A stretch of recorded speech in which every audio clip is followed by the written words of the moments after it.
presented by Mathli Express Music.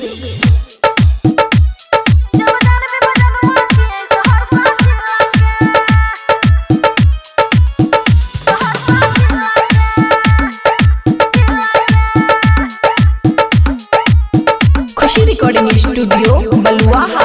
गोर छो बदन गोरे गाल गाल छाओ, काला काला दिल जान मारे मारे छाओ। ए सुनती हो?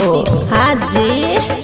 हाँ गोर छो बदन गोरे गाल गाल छाओ, काला काला दिल जान मारे मारे छाओ। अच्छा कर पे भी नहीं तारीफ फिर काल्हे से जब जान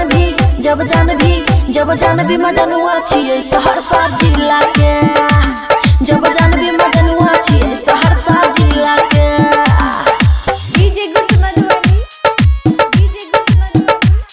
जब जान भी मजनुआ छिए सहरसा जिला के।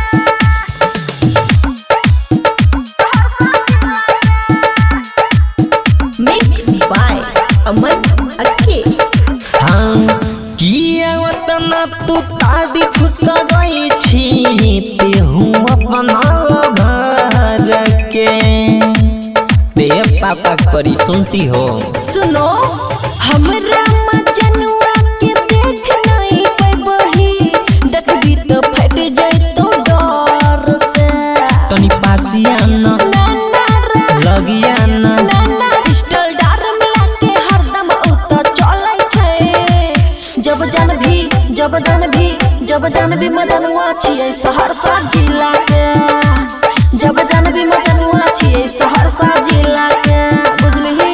DJ good Madhubani, DJ good Madhubani. जब जान भी मजनुआ छिए सहरसा जिला के।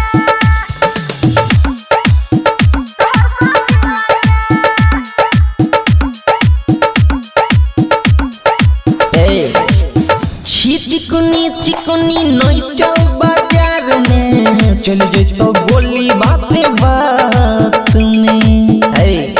तुम्हारे वजह से मार होगा आज। अच्छा और तोरा ई बात से हम नहीं डराइबो। लवर छिए बंसराज के।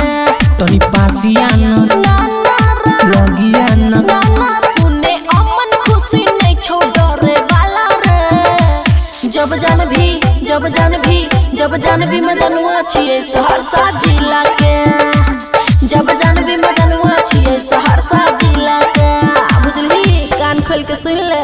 खुशी रिकॉर्डिंग स्टूडियो बलुआहा।